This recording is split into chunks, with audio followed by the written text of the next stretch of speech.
Depuis quelques années, un mot revient sans cesse dans les discussions sur les réseaux sociaux, les vidéos et les publications en ligne, le projet Bluebeam. Ce terme est devenu une sorte de mot fourre-tout, utilisé à tort et à travers pour expliquer des lumières étranges, des hologrammes imaginaires ou encore des apparitions religieuses supposées, mais derrière ce bruit permanent, que sait-on vraiment ?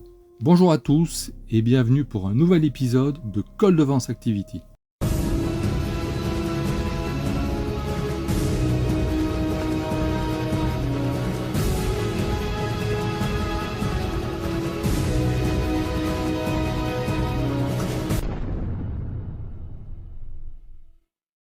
Ce dossier propose de distinguer les faits historiques, les usages détournés et d'ouvrir une piste alternative et documentée, celle d'un programme d'occultation du ciel à des fins stratégiques que nous avons nommé le rideau du ciel, une autre lecture du projet Bluebeam. Le terme projet Bluebeam apparaît pour la première fois dans les années 90 grâce à Serge Monast, journaliste d'investigation canadien aux positions très controversées. Dans ses écrits, il affirme qu'un programme secret mené par la NASA et l'United Nations viserait à simuler une seconde venue messianique à l'aide de technologies holographiques et psychotroniques dans le but d'instaurer un nouvel ordre mondial. Il décrit 4 étapes: déstabiliser les croyances religieuses via de fausses découvertes archéologiques, projeter dans le ciel des hologrammes monumentaux représentant des figures divines, utiliser des systèmes de télépathie artificielle pour influencer les masses, créer un chaos global afin de justifier un pouvoir central unique. Aucune preuve concrète de ce programme n'a jamais été présentée. Les prédictions de Monast pour les années 2000 ne se sont jamais réalisées. Au fil des années, le projet Bluebeam est devenu une expression récurrente sur Internet, utilisée pour désigner toute apparition lumineuse non identifiée, pour accuser l'État de mettre en scène des invasions extraterrestres, pour expliquer des vidéos truquées ou mal interprétées, et plus récemment pour commenter les vagues de drones inconnus et d'objets volants observés un peu partout dans le monde en 2024. Aujourd'hui, le terme est souvent cité sans contexte ni compréhension réelle de son origine ou de son contenu.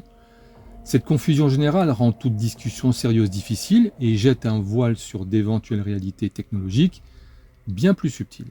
Le nom Bluebeam connaît une renaissance virale à partir de 2018, alimentée par des vidéos de villes flottantes prétendument observées en Chine, qui se révéleront officiellement être des mirages atmosphériques, alors que les images de Dalian en Chine en 2016 ne sont pas cohérentes avec un mirage classique. Elles correspondent plus à un phénomène de chevauchement ou à une projection d'un espace adjacent, un accroc temporaire entre deux couches de réalité, car les parallélépipèdes sont parfaits avec des lignes droites nettes, une perspective réaliste et des quartiers entiers visibles. Les Fata Morgana, comme on les appelle, déforment, étirent, dédoublent, floutent, mais ne créent pas de telles images.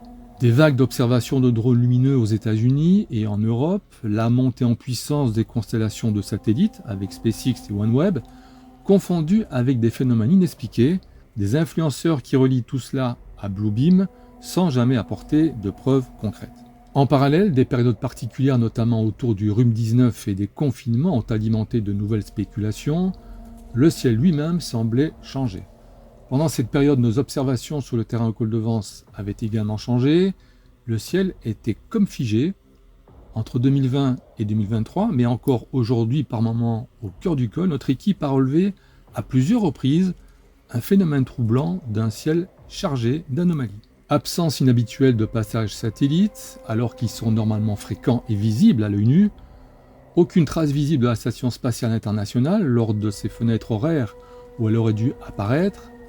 Une texture visuelle inhabituelle du ciel uniforme sans réelle profondeur, un silence atmosphérique étrange, accentuant la sensation d'un voile artificiel. Ces faits ne prouvent rien par eux-mêmes, mais ils posent une question légitime. Est-ce que le projet Bluebeam ou un programme similaire ne servait pas à montrer, mais plutôt à dissimuler ? Cette hypothèse centrale du rideau du ciel, comme on l'appelle plus communément le projet Bluebeam, pourrait être en réalité un programme d'occultation atmosphérique utilisé pour masquer temporairement certaines zones du ciel, avec des objectifs possibles comme dissimuler des opérations spatiales secrètes, cacher des présences ou activités non conventionnelles, protéger des zones sensibles des regards civils ou de l'observation amateur par des moyens divers comme par exemple des brumes ou brouillards diffusés à haute altitude, des systèmes de diffusion lumineuse ou électromagnétique, rideaux de dispersion optique, inhibition temporaire des observations satellites publiques, Mais si rien n'est prouvé, l'intérêt stratégique pour les États serait évidemment contrôler l'accès visuel au ciel, ce qui revient à contrôler une partie de l'information globale. Si cette hypothèse est exacte, même partiellement, elle ouvre une porte sur un champ stratégique bien plus vaste que celui décrit par Serge Monast dans les années 90, car si un système de dissimulation du ciel est opérationnel même de façon localisée, alors son usage le plus logique ne serait pas une mise en scène médiatique, mais une protection active de l'espace aérien et orbital contre l'observation civile. Pourquoi dépenser des milliards pour simuler une invasion extraterrestre fictive, alors qu'il est bien plus stratégique de masquer ce qui se passe réellement dans le ciel? Dans cette perspective, un programme d'occultation pourrait couvrir des manœuvres spatiales classifiées, déploiement, test ou récupération de matériel, dissimuler des trajectoires de vaisseaux non identifiés entrant depuis l'orbite basse ou pénétrant l'atmosphère terrestre en silence, permettre des approches orbitales de civilisations exogènes ou du moins des engins non conventionnels sans visibilité publique, neutraliser temporairement l'observation amateur, astronomique ou satellitaire ouverte. Techniquement, cela pourrait consister à rendre invisible une portion du ciel au-dessus d'une zone sensible, que ce soit par la projection de rideaux optiques à haute altitude, de diffusion électromagnétique absorbante, de camouflage par projection lumineuse diffuse ou autre moyen encore classifié. Dans un tel scénario, ce que la plupart des internautes associent naïvement à une grande illusion holographique prend une dimension radicalement différente. Le projet Bluebeam ne serait pas une scène de théâtre, mais un rideau fermé. Et si certaines périodes de ciel figé observées au col de Vence coïncidaient justement avec des activités réelles, qu'elles soient humaines ou non humaines, alors le mythe pourrait bien cacher une opération bien plus concrète. Le ciel est toujours là, mais parfois il est remplacé pour nous empêcher de voir autre chose. Le projet Bluebeam tel qu'il est présenté sur Internet relève largement du mythe et de la récupération, mais derrière les excès, les vidéos sensationnalistes et les spéculations sans fondement, se cache peut-être une réalité beaucoup plus discrète, celle d'un contrôle sélectif de la visibilité du ciel.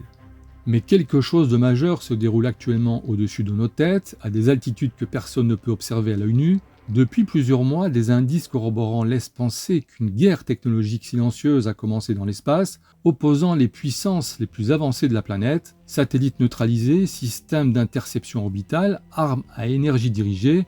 Les États-Unis, la Chine, la Russie et d'autres nations semblent s'attaquer mutuellement dans le vide spatial, en détruisant leurs satellites les uns après les autres. Et c'est là qu'intervient une hypothèse troublante et intéressante, le projet Bluebeam que nous avons nommé le rideau du ciel. Selon cette théorie, une technologie massive serait utilisée pour projeter un ciel nocturne artificiel afin de masquer ce qui se passe réellement en très haute atmosphère.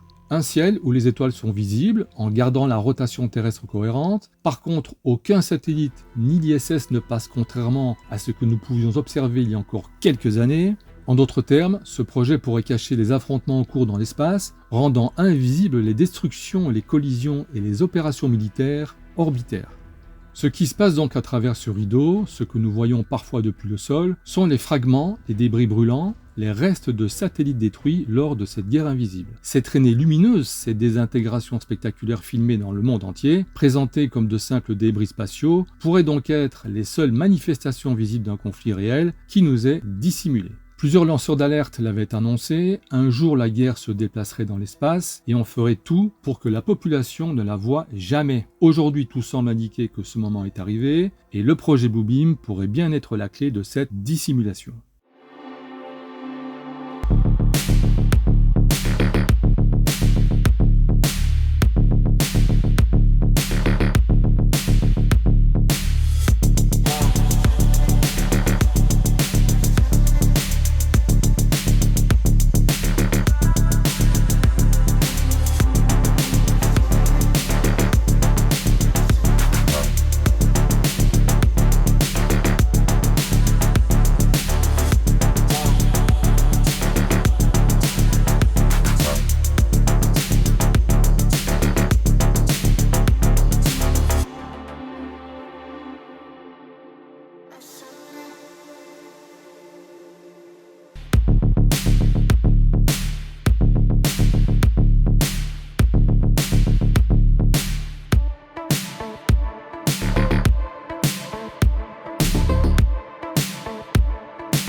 L'évolution de l'IA aujourd'hui est en marche et est très certainement une révolution mondiale, tout comme l'a été l'électricité fin du 19e siècle et Internet au début du 21e.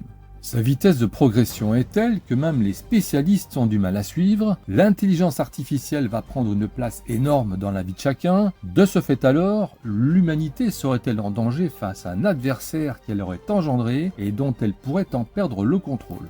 L'idée que l'intelligence artificielle pourrait signifier la fin de l'humanité est une question complexe et sujette à débat. Car l'IA offre des possibilités immenses pour résoudre des problèmes complexes, améliorer notre qualité de vie et ouvrir de nouvelles opportunités dans divers domaines tels que la médecine, l'éducation, la recherche scientifique et bien d'autres choses. Cependant, l'IA soulève également des préoccupations éthiques et sécuritaires, par exemple la manipulation de l'opinion publique à grande échelle à travers des algorithmes qui peuvent poser des risques sérieux pour la société, tels que la désinformation sur des sujets sensibles comme par exemple le sujet OVNI, ou remettre en cause certaines croyances et les religions. Cette superintelligence, pour certains experts, avertissent que si une IA devient suffisamment avancée pour dépasser l'intelligence humaine dans tous les domaines, cela pourrait potentiellement entraîner des conséquences imprévues. Cette notion d'une superintelligence pourrait poser des défis à notre capacité à contrôler et à comprendre ses actions. En revanche, d'autres soutiennent que l'humanité peut évoluer en symbiose avec l'IA en développant des normes, des réglementations et des systèmes de gouvernance adaptés pour guider son développement et son utilisation de manière éthique et responsable.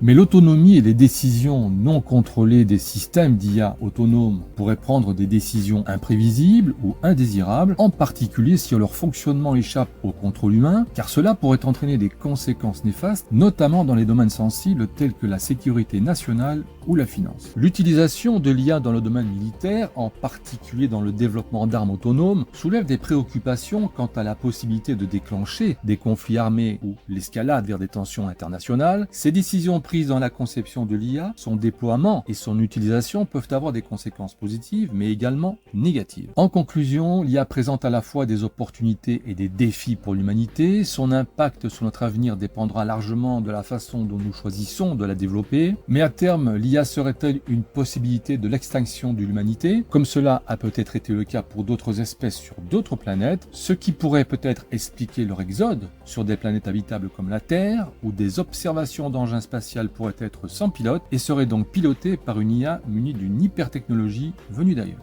Cette photo en argentique, capturée par notre équipe sur le terrain au col de Vence en 1998, juste après un événement particulier où l'appareil photo a pointé au bon endroit et au bon moment, serait-elle la preuve d'une IA qui ne serait pas de notre monde, ou on peut distinguer comme un objet qui pourrait s'apparenter à une technologie cybernétique, munie très certainement de l'IA, d'une autre espèce que les êtres humains. Au même titre que nos rovers de surveillance sur Mars, cet objet a très certainement été envoyé pour les mêmes raisons et par un mode d'atterrissage très similaire au nôtre, ou a priori d'autres espèces intelligentes issues de notre galaxie suivraient le même processus d'observation et donc de prise de contact avec d'autres formes de vie, car pour tous les autres, nous sommes des extraterrestres.